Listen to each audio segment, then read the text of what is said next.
Happy Thursday, 14 September 2023. I'm going to talk about my 2022 Yelp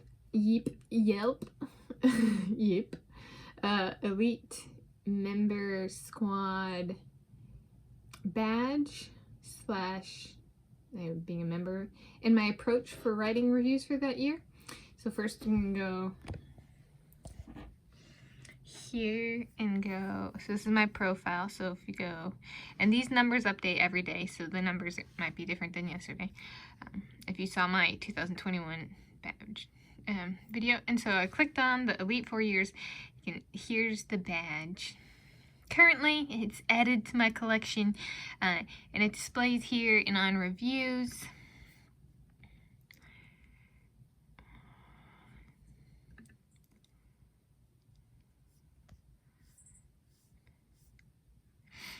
So currently it's Elite 2023, but last year, 2022, it was Elite 2022, and that displays for the duration of the year, alongside my reviews, so people know I'm still out there, I'm still active. It's like an active participant designation. And so what an Elite badge is, it comes with certain perks. It comes from being a good community member and writing a certain number of reviews and stuff, though it fluctuates. There's no, like, you have to write 40 reviews. I think I've seen it with people who have as little as, like, 20-some reviews for a given Yelp Elite year. And so, and there are Yelp Elite events, there are Yelp events, and you can do that kind of stuff and get certain perks. And you're part of the squad. So if you've ever been a Yelp Elite, or you were a Yelp Elite 2022, you and I were both on the same squad. And then 2023, so this year, I'm also part of that squad. So if you're on the squad, hello fellow squad member. Okay. And so for 2022, I fell behind deliberately in 2021. It can be easy to fall behind non-deliberately, but 2021 was a deliberately thing. It's like, I'm gonna stop, which was kind of like hard, but a skill I worked on developing. So 2022 is a combination of going back to that stuff and getting the stuff from 2021 finished. And that took me all the way to December 2022. And my first review for 2022 was I wrote and published on Saturday, 29 January 2022, and my last review of the year was on Monday, 12 December 2022, and those are both per the Seattle time zone. It marked my third consecutive year of being a Yelp Elite, so it was 2020, 2021, 2022, and then also this year, 2023, but it was my third year. And so I finished the stuff I had started, / places I had gone in 2021. I went to new places. I wrote and published 96 total reviews, which was 30 more than 2021. And 96 of those reviews, so 100%, remain in original review form. So in both 2020 and 2021, I had reviews that were changed or deleted by Yelp. And so 2022 was trying to get the ropes a little bit better. And it has worked well for me in 2023 as well, of like, okay, how do I avoid that from happening? Right? So kind of like, don't put out, if you don't know which business is which, don't put out a duplicate review, because Yelp might delete one of those. And then also, if two businesses are too similar, then just review one, which might be hard because it's like, but I want more reviews. No, because those businesses could be merged, kind of thing. And I've had that happen a couple times. And they might be just actually different businesses, but just like Yelp merges them. So I'm like, okay, if I'm where that really comes into play is if I'm the first to review a place, or I'm adding a business page, or adding, but then Yelp has to approve kind of the business kind of thing. I make sure, like, I won't, instead of adding 2 business pages if they're too similar. 2022 is kind of the year where I was like, all right, I've had this happen in 2020, 2021, where stuff gets merged, be it I made the business pages or not, or added them, and then they got Yelp approved, I think. But let's take and do less reviews, like less places, and make sure the places I go are more different from each other, be it business-wise or physically. So there was a lot more, it was a lot more methodical on the making sure each business I reviewed was very distinct and making that very clear in my review itself.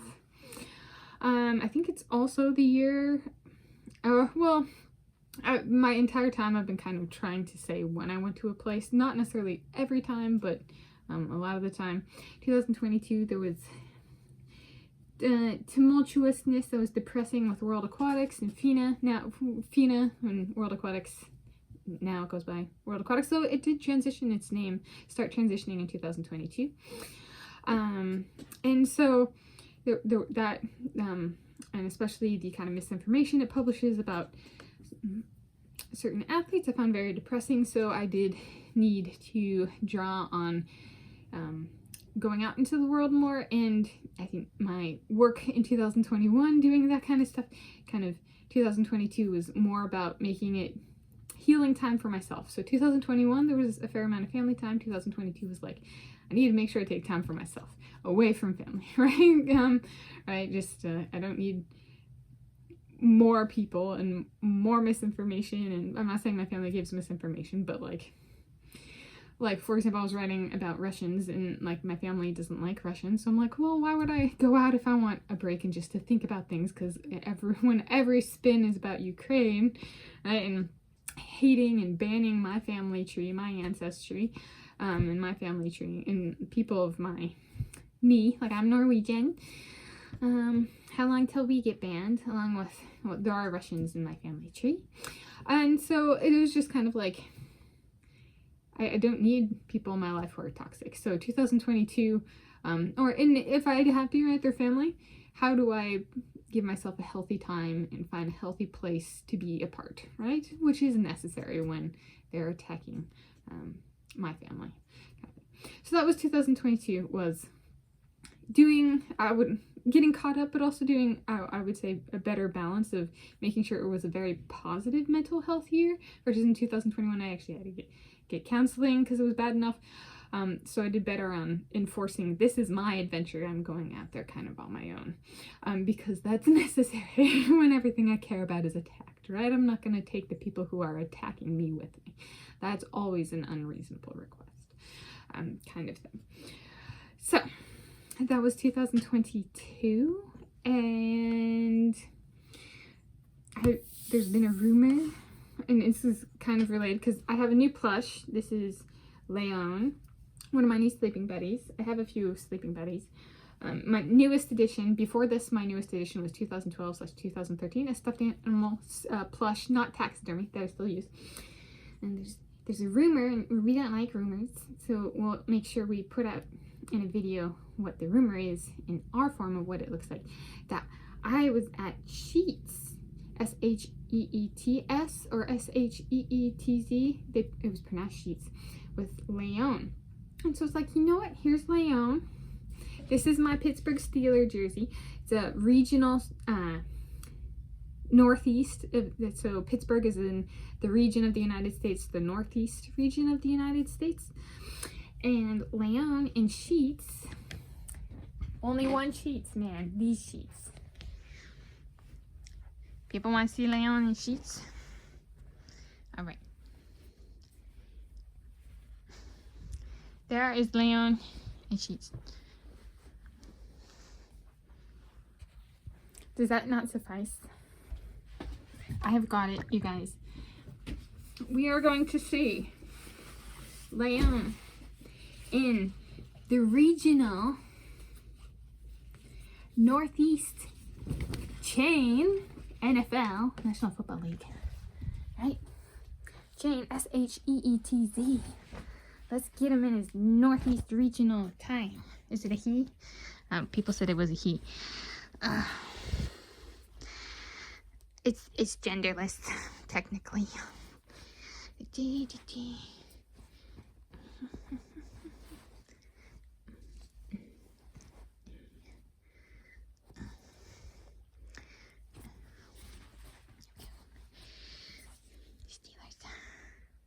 How cute, right? There. There's Leon's sheets. There is no other sheets. Not that I am aware. Not that is worth mentioning here. Anyway. So happy Thursday in September.